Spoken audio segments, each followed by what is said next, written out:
하나님 말씀은 창세기 16장 1절부터 10절까지. 아브라함의 아내 사레는 출산하지 못하였고 그에게 한 여종이 있으니 애굽 사람이요 이름은 하갈이라.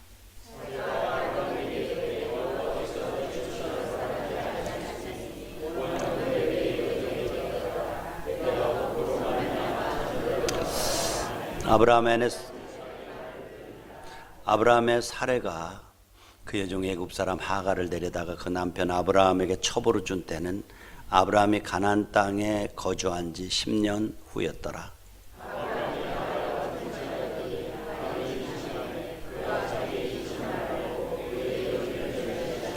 사레가 아브라함에게 이르되 내가 받는 모욕은 당신이 받아올도다. 내가 나의 여종을 당신의 품에 두었거늘 그가 자기 임신함을 알고 나를 멸시하니 당신과 나 사이에 여호와께서 판단하시기를 원하노라.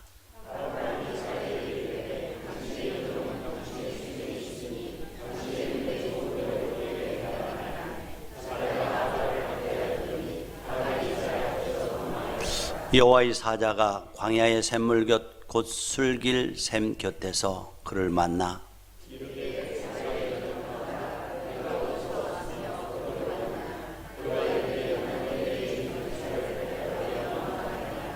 여호와의 사자가 그에게 이르되 내 여주인에게로 돌아가서 그 수하에 복종하라.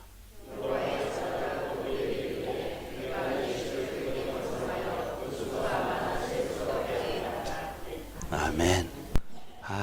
여러분들 우리 옆에 분들하고 만나서 반갑습니다. 이제 예수님 만난 것 같습니다. 그래요. 오늘 반갑습니다. 한 주간 동안도 주의 은혜가 여러분과 삶 속에 넘치기를 축복합니다. 우리가 이제 9월 아마 말부터죠.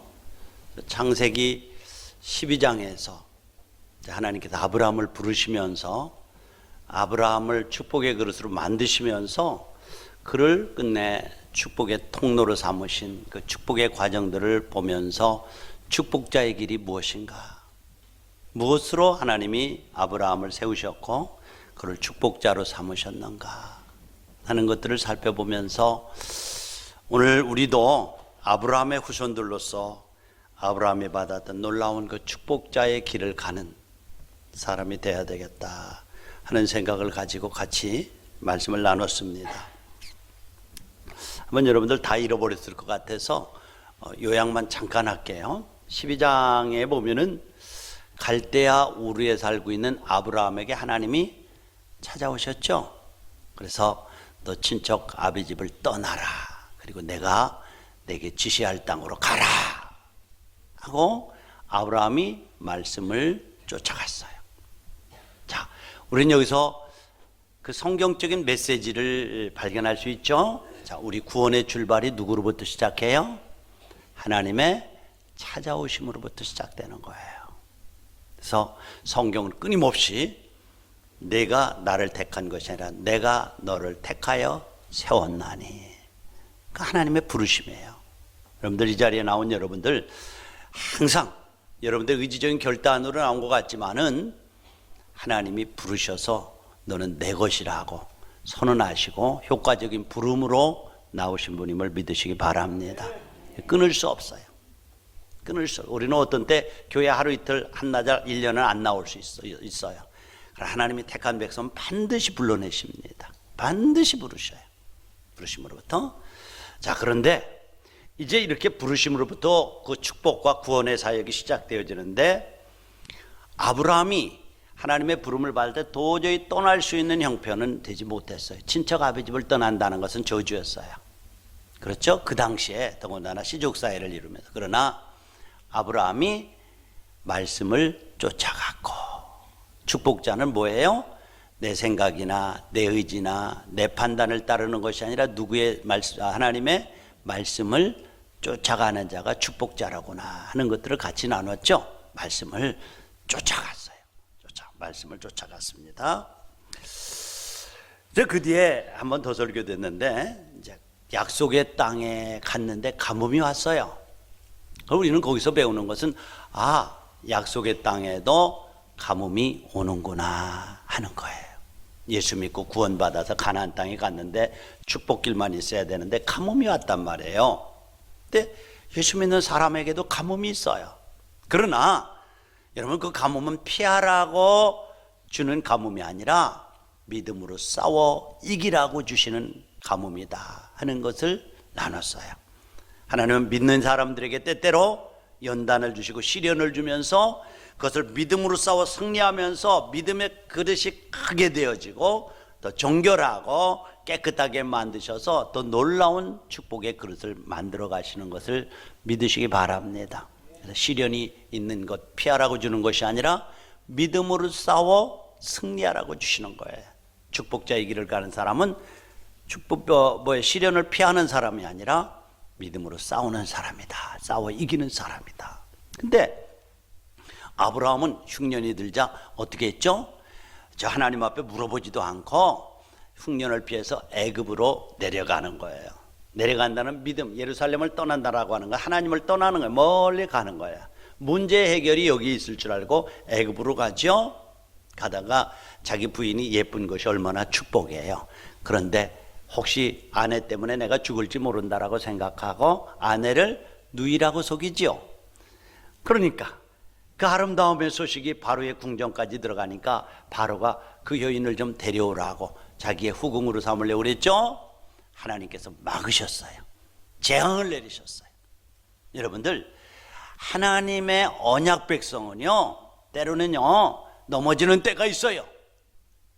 그러나 망하지 않는 역사가 있음을 믿으시기 바랍니다. 반드시 하나님께서 궁극적일 때는 정말 위기 속에서 하나님이 지키셔요. 왜요? 여호와 하나님은 자기의 이름을 위하여 의의 길로 인도하시는 하나님이세요. 할렐루야.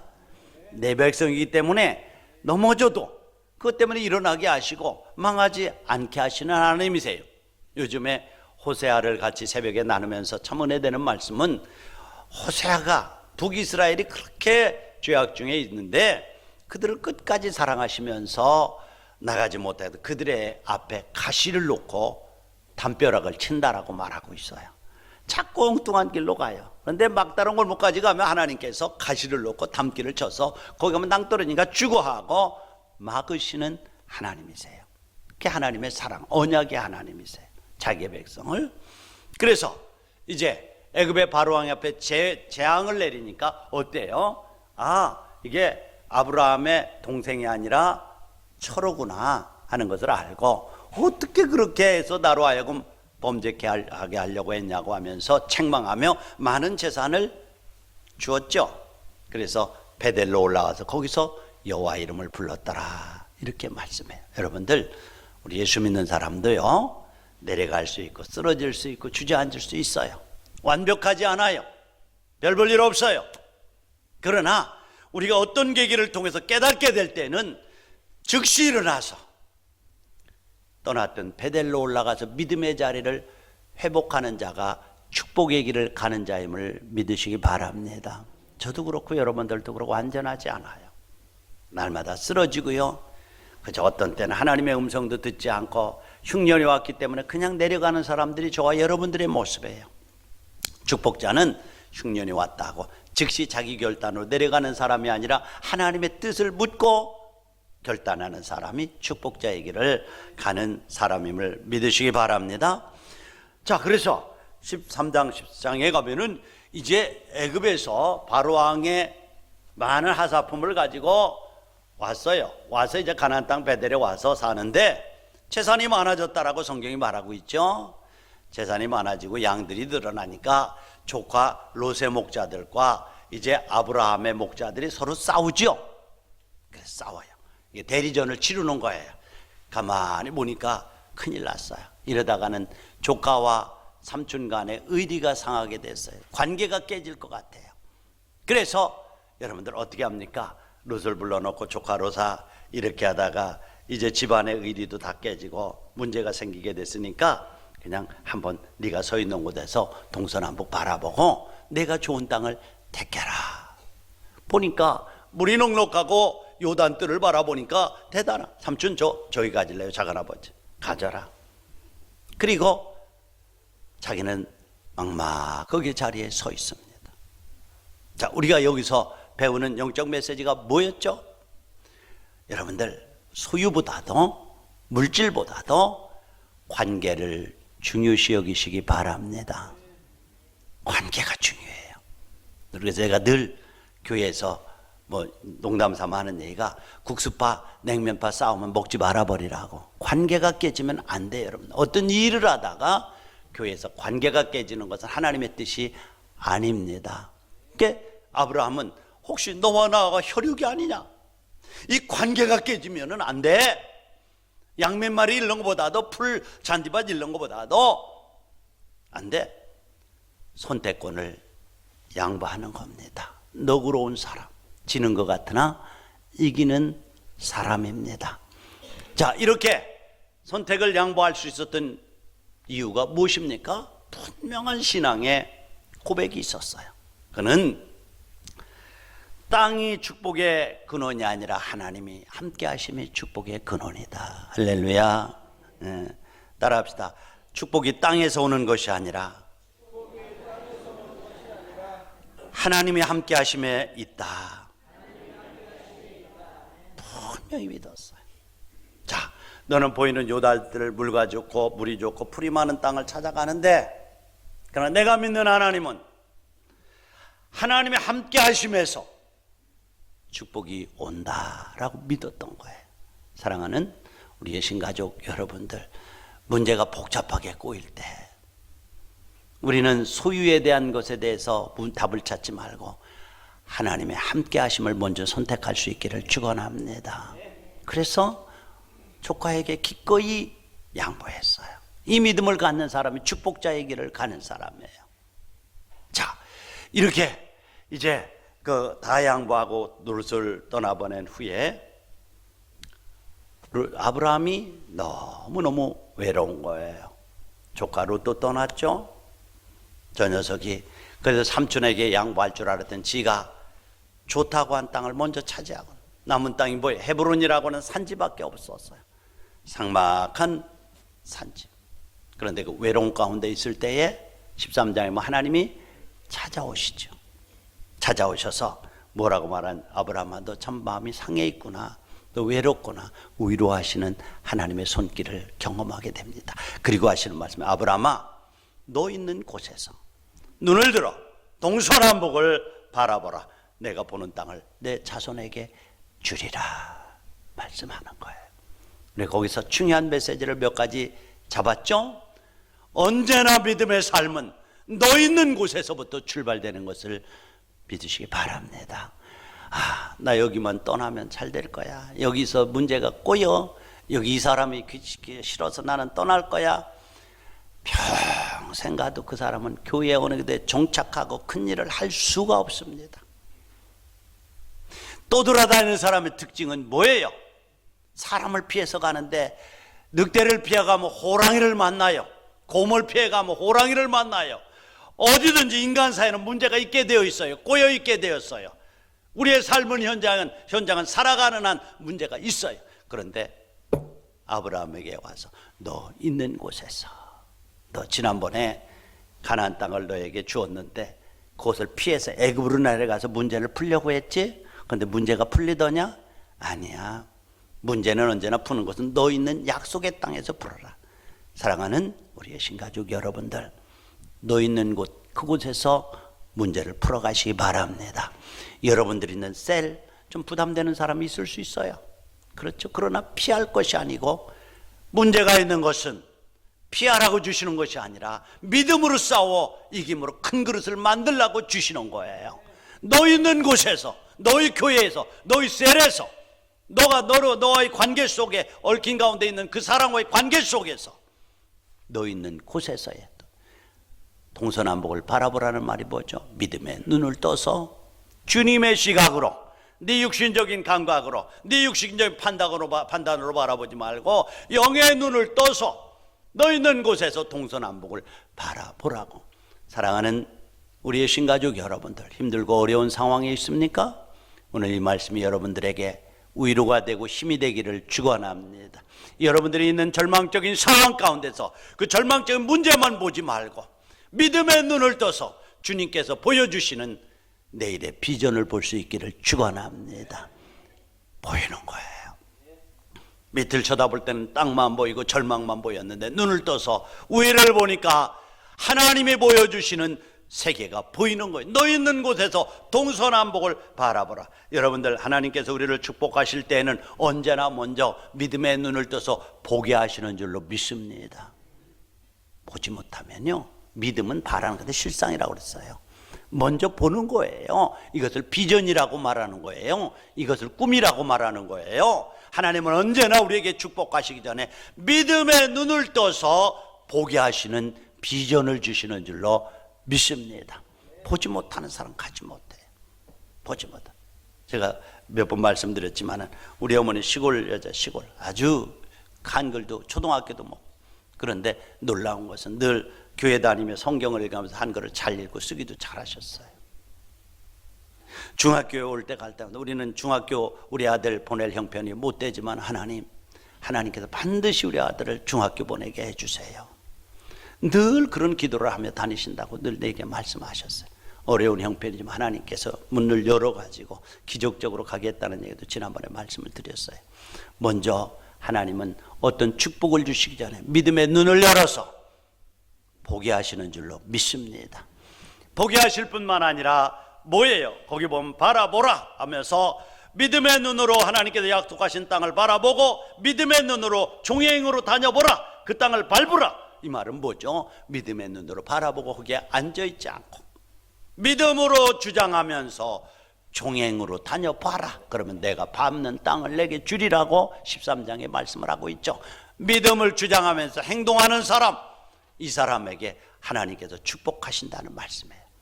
그냥 꿈만 가지고 기도하면서 앉아있는 사람이 아니에요. 행동하는 믿음을 가지고 있는 사람, 이 사람에게 밟는 땅을 준다는 거예요.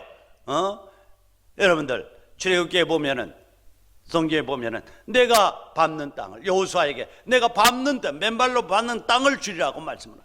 여러분 믿음의 눈으로 전진하시기 바랍니다. 단지 어떤 꿈과 소원을 가지고 있는 것이 아니라 순종하는 사람, 삶의 믿음으로 행진하는 사람을 하나님이 축복하십니다. 자, 14장에 보면 또 전쟁 사건이 나오죠. 놀라운 것은 요단뜰을 땅에서 간 롯에게 그 당시에 5 부족 국가들이 소알과 여러 가지 5 부족 국가가 그 당시 엘람의 맹주였던 그돌라오멜에게 조공을 바쳤죠. 조공을 바쳤어요. 그런데 이제 소돔과 고모라와 그 5개 부족이 힘이 생기니까 우리 당신에게 이제 조공 바치는 거 그만하겠소. 끊어버리는. 그러니까 엘람의 맹주인 그돌라오멜이 4개 부족 국가와 형성해가지고 와서 소돔과 고모라를 쳤죠. 치고 어떻게 하면 돼요? 14장에 나오는 사건이에요. 사람들을 인질로 잡아가고 또 많은 재물을 탈취해 갔습니다. 그 소식을 누가 들었어요? 롯의 삼촌 아브라함이 들었죠?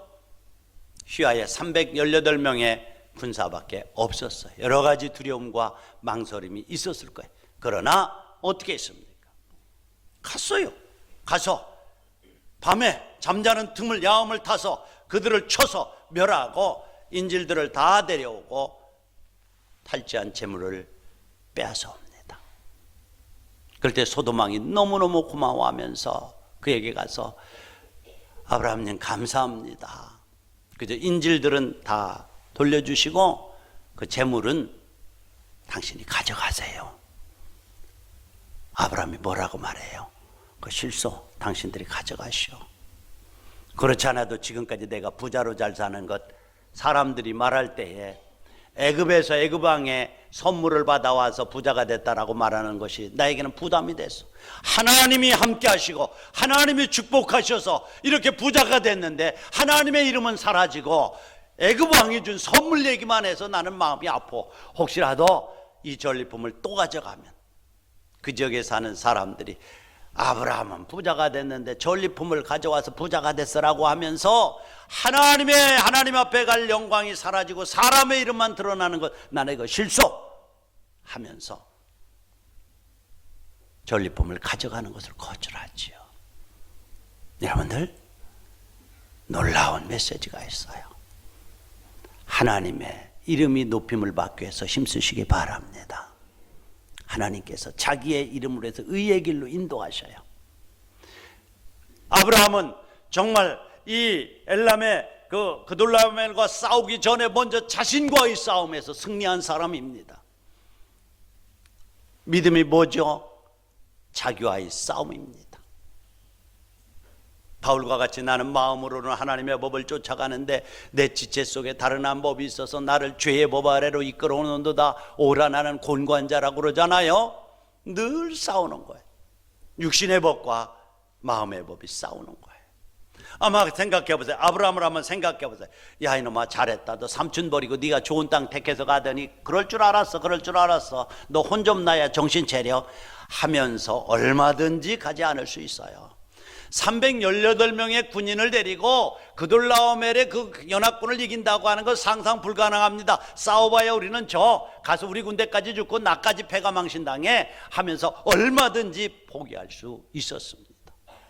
그러나 그는 미움과의 싸움에서 승리했어요. 조카가 그렇게 버릇없이 상처를 주었지만은 그래도 내 혈육이고, 그래서 언제나 관계를 중시하는, 세상에 살아가면서요 관계를 중시하는 사람들이 크더라고요. 조그만 것 때문에 지금까지 쌓아온 관계를 다 엎어버리는 사람들이 있어요. 여러분들 우리 교회 오래 다니고 이런저런 일이 있으면서도 조그만 일 때문에 포기하는, 아무 데 가서도 아무 일도 못합니다. 축복이 없어요. 절대 축복 없습니다. 그건 내가 단언합니다. 문제가 있다는 것은 싸워 이기라고 하는 것이지 피하라고 하는 건데, 거기 가면 호랑이가 있다니까요. 그걸 몰라요 사람들이. 그런데 아브라함은 그래, 내 조카고 내게 상처를 줬어도 여전히 내 조카야, 내가 보호해야 돼. 그 안에서 일어난 미움과 원망이 없었겠어요? 그러나 그 싸움에서 승리했습니다. 그런데 또 다른 하나를 생각해 보세요. 내 318명밖에 안 되는데 싸워서 이기면은, 지면은 나까지 패가 망신다. 두려움이 없었을 거예요. 그러나 내게 능력 주시는 그분이 함께 하시면 나는 넉넉히 이길 수 있어라고 하는 믿음을 가지고 가서 끝내 승리하고. 물질에 대한 욕심이 없었을까요? 소도망이 전리품을 가져가라고 하는데 물질에 대한 욕심이 없는 사람 누가 있어요? 그런데 욕심과 싸워 승리하면서 나는 나를 통해서 우리 하나님의 영광만이 드러나기를 원한다라고 하면서 기꺼이 물질을 포기하는 것, 미움과 재물에 대한 욕심과 전쟁에서의 두려움에서 승리하는 이 사람이 하나님의 놀라운 축복의 길을 가는 사람인 줄로 믿습니다. 15장으로 넘어가면은 또 두려움이 생긴 거예요. 내가 소돔 그돌라오멜과 싸워서 이겼는데 또 쳐들어오면 어떻게 하는 두려움이 있고요. 또 다른 하나의 두려움은 뭐죠? 하나님께서 끊임없이 나에게 아들을 주겠다고 약속했는데 아들은 안 주고 나이는 들어가고 너무너무 힘든 거예요. 두려움 가운데 있을 때. 그래서 15장 1절에 보면 이후에 여호와의 말씀 환상 중에 아브라함에게 임하여 이르시되 두려워하지 말라, 나는 내 방패요 지극히 큰 상급이라. 아브라함은 너 또 두려움 가운데 있구나. 걱정하지 마.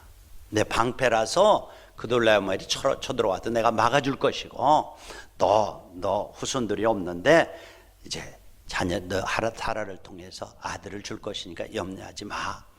하나님 정말 저는 그 정말이에요? 믿어도 되는 거예요? 그래 믿어 하면서 제물을 드리라고 그랬죠. 그래서 제사를 지내 수와 양을 잡아서 드리는데 비둘기는 가르지 않았어요. 그런데 솔개가 들어와요. 솔개는 마귀예요. 그때 하나님께서 얘야 너 비둘기 쪼개지 않았구나. 창자를 긁어내서 온전한 제물로 드려라. 여러분들 하나님 앞에 온전한 제물이 되시기를 바랍니다. 영적 제물이에요. 너희 몸을 하나님의 기뻐하시는 거룩한 제물로 드리라고 그랬어요. 거룩한 제물이에요. 온전한 제물이 될 때 하나님이 받으시고 축복하시는 거예요. 그래서 비둘기를 보면요, 목을 잘라야 됩니다. 계속 여기 다니면 이 소리하고 저기 다니면 더 쪼아대고 얼마나 하는 거예요. 또 발을 놔두면 발이 여기저기 다니면서 팍팍팍팍 패작히고 문제를 일으켜요. 교회 여기저기 다니면 팍팍팍팍 파져 문제를 이렇게 먼지를 일으켜요. 근데 창자를 꺼내지 않으면요, 남한테 조금 듣기 싫은 소리 듣고 귀에 거슬리는 소리 들으면은 배알이 꼴려가지고 견디지를 못해요. 그냥 참지를 못하죠. 막 그냥 입으로 퍽퍽퍽퍽 쏟아냈죠. 온전한, 그래서 내가 그리스도와 함께 십자가에 못 박혔나니 온전한 제물로 죽는 거예요. 온전한 제물로 하나님 앞에 예배를 드렸습니다. 여러분들, 여러분의 몸을 하나님 앞에 온전한 제물로 드리는 축복자들이 되시기를 기도합니다. 오늘 성경에 보면 이제 하갈이라고 하는 이집트 여자가 나와요. 누구죠? 사라의 몸종이에요. 근데 이제 10년이 지나고 85세예요. 3절에 보면 85세예요. 그런데 아들을 준다고 그렇게 약속했는데 아들이 사라에게 나타날 기미도 없고, 또 여자로서의 기능이 떨어져 가고 남자로서의 힘이 쇠해지고 그랬어요. 그러니까 너무너무 조급하니까 어떻습니까? 하갈을 부른다. 하갈 좀 잠깐 보자. 어쩐 일이세요, 주인님? 그래, 내가 하나 부탁이 있는데. 아이고, 주인이 저한테 부탁할 일도 있으세요? 그 말이지, 우리 남편에게 들어가서 너로 하여금 우리 남편의 후처가 돼서 좀 아이를 낳았으면 좋겠다. 나는 늙어서 아이를 안 배는 모양이 하나님이 주신다고는 하는데 이게 뭐 틀린 것 같아. 뭐 이러지 않았겠어요? 그러니까 이제 하갈이 사라의 제의를 받아들여서 아브라함의 품에 들어갑니다. 그래서 아브라함의 품에 들어가서 있다 보니까 배가 불러오기 시작해요. 임신한 거죠. 그런데 임신을 하자 그렇게 순하던 고분고분하던 하갈이 변하기 시작해요. 주인을 향해서 주인의 자리를 박차면서 하대하기 시작합니다. 이게 누구예요? 저일 수도 있고 여러분일 수도 있습니다. 사람은요, 좀 환경이 바뀌고요, 조금 남보다 좋아지면은 빳빳해지고 사람을 무시하려고 됩니다. 누구에게서 그것이 제일 많이 나타났냐면 졸부에게서 나타나요. 부모에게 땅을 물려받고 어느 날 보니까 땅이 올라가지고 부자가 되니까 위도 없고 아래도 없고 이웃도 없고 정말 졸부들의 모습 속에 아마 그것들이 우리의 속성이에요. 하대하니까 사례가 너무너무 화가 치미는 겁니다. 그렇게 착하고 그렇게 순종하다. 그래서 아브라함을 볼 때 주라고 불렀어요. 주. 그렇게 남편을 공경하던 이 사례도 독이 오르니까 똑같은 사람이 돼버려요. 남편에게 뭐라고 말해요? 16절에 보니까, 5절에 보니까 아브라함에게 이르되 내가 받는 모욕은 당신이 받아야 마땅해요. 당신이 품속에서 얼마나 사라를 다스리지 못해서 그렇게 착하던 하갈이 목을 빳빳이 들고 나를 이렇게 하대하고 나를 괴롭히니까 당신이 교육을 잘못시켜서 그래요. 기고만장해서 주인을 함부로 대하는 거 아닙니까? 다 당신 책임에 하면서 대드는 거예요. 그 이 사례가 성경에 보면 얼마나 착한 여자인지 몰라요. 자기 남편을 주라고 불러서 주인이라고. 그런데 독이 오르니까 별 볼 일이 없어요. 그래서 대들으니까 아마 아브라함도 깜짝 놀랐을 거예요. 그래서 꼬리를 내리면서 그래, 그러면 당신 좋은 대로 하시오. 하갈이 당신 부모, 당신이 주인인데 왜 나한테 하는 거요? 그래서 마음대로 하라고 합니다. 그래서 이 우유부단한 이제 아브라함 때문에 또 하갈이 사례가 하갈을 박대하고 아주 괴롭고 박대하기 시작합니다. 하갈의 마음이 얼마나 아팠을까요? 내가 하고 싶어서 들어갔나?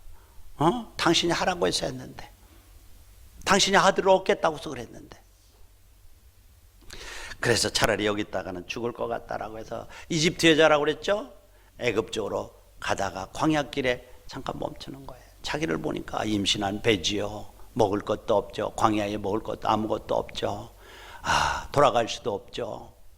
죽을 것 같아요. 그러다가 샘을 만나죠. 물을 마시고 정신을 차리고 있을 때에 하나님의 사자가 와서 묻습니다. 8절에 보면 뭐라고 말하냐면 이르되 사라의 여종 하가라 내가 어디서 왔으면 어디로 가느냐? 그러니까 이르되 내 여주인 사례를 피하여 도망하나이다 이렇게 말하죠. 그때 하나님께서 9절에 보니까 너 여기 있으면 죽는다. 그러니까 내 여주인에게 돌아가서 그 수하에서 복종하면서 살아라 하면서 약속을 3가지. 하나는 내가 분명히 10절에 보니까 내 씨를 크게 변성하여 그 수가 셀 수 없게 하리라. 하나죠. 아들을 임마누엘이라 하라. 내가 내 고통을 이스마엘이라 하라. 내가 내 고통을 들었다. 하나님이 내 고통을 아셨대요. 하갈의 고통을 아셨대요. 그리고 12절에 보면은 뭐라고 말씀하냐면 이제 그가 사람 중에 들나귀 같이 다스려지지 않는 들나귀, 이 사람도 차고 저 사람도 차고 그런 들나귀 같이 되어서 그 손이 모든 사람을 칠 것이고 모든 사람이 그 사람을 칠 것이다 이렇게 예언을 하는 거예요. 이 얘기를 듣고 하나님이 여기까지 나와 함께 하셨구나. 또 아들을 주는데 번성하게 하겠다고 약속하셨다. 그래서 하갈이 사라에게 돌아가죠. 여러분, 광야가 어떤 곳이에요? 하나님을 만나는 곳이에요. 광야에서 모세가 하나님을 만났고요. 삭막한 곳, 아무것도 기댈 것이 없고 위만 바라볼 수 있는 그곳이 광야인 줄로 믿습니다. 광야에서 하나님을 만나는 거예요. 자, 그러면 왜 이러한 엄청난 문제를 일으켰나요? 왜 사라와 아브라함이 이렇게 하갈을 통해서 아들을 얻으려고 그랬나요? 그것은 약속에 대한 불신이에요.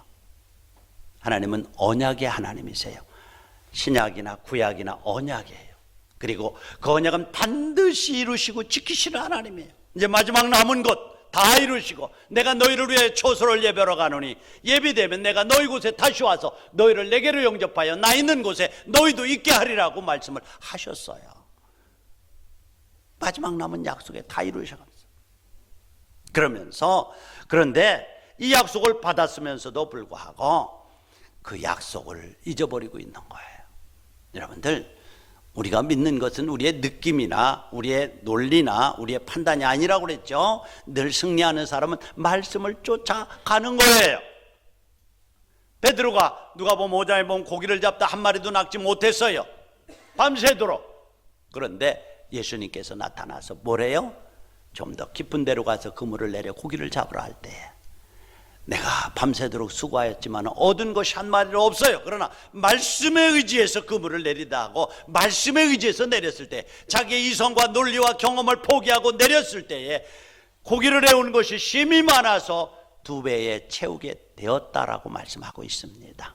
여러분들, 축복자의 길을 가는 사람, 하나님의 기적을 체험하는 사람은 말씀을 쫓아가는 사람인 줄로 믿습니다. 그런데 어느 순간에 믿음이 떠나니까 하나님이 약속하신 그 약속을 망각해버려요. 잊어버려요. 그러면 하나님의 약속이 이제 멀어지면 어떻습니까?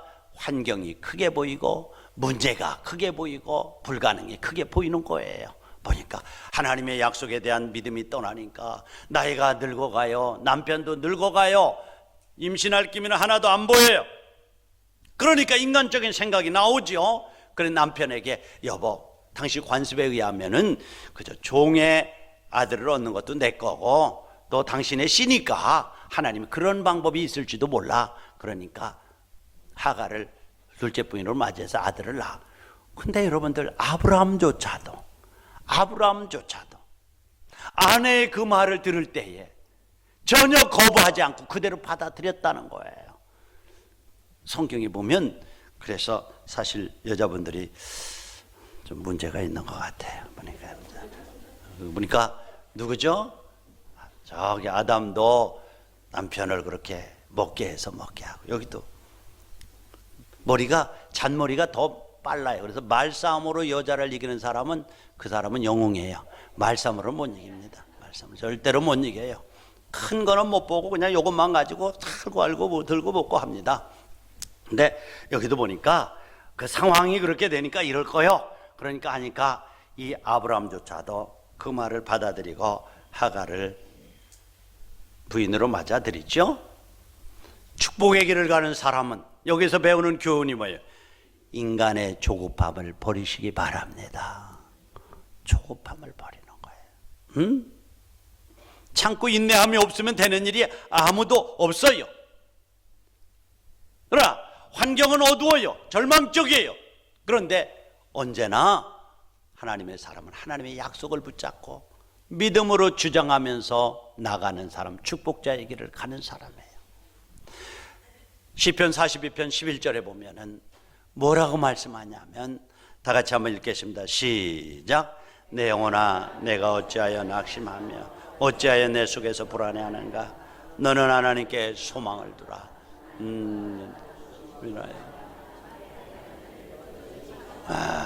내 영혼아, 아마 이것이 아들 압살롬에게서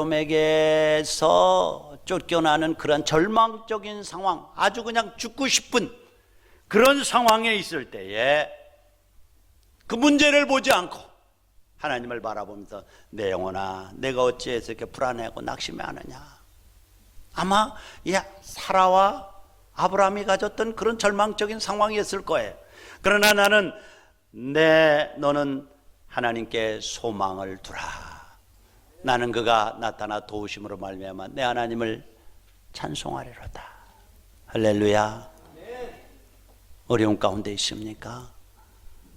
그 상황 보지 말고 주저앉지 마시기 바랍니다.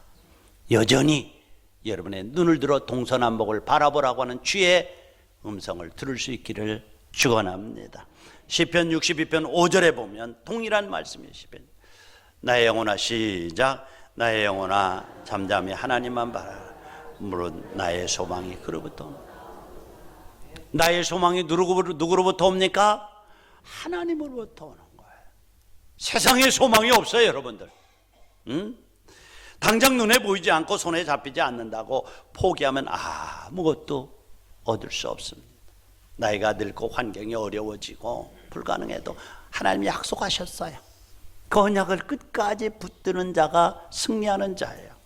여러분들 환경을 바라보고 쉽게 포기하지 말고 잠잠히 주님을 바라보면서 주의 음성을 구하시기를 바랍니다. 하나님은 전능하신 하나님, 없는 것을 있게 하시는 하나님, 나이가 들어도 여러 가지 한계 상황이 왔어도 여전히 천지를 만드시고 있는 것을 얻게 하시고 없는 것을 있게 하시는 하나님이십니다. 우리가 믿음에는 이런 게 있어야 돼요. 지식이 아니에요.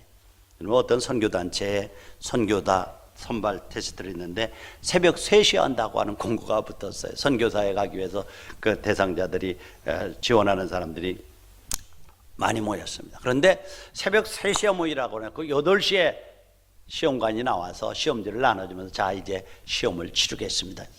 5시간 동안 얼마나 힘들었을까요? 그런데 문제를 내주는 데 보니까 빵집이라는 단어를 쓰시오.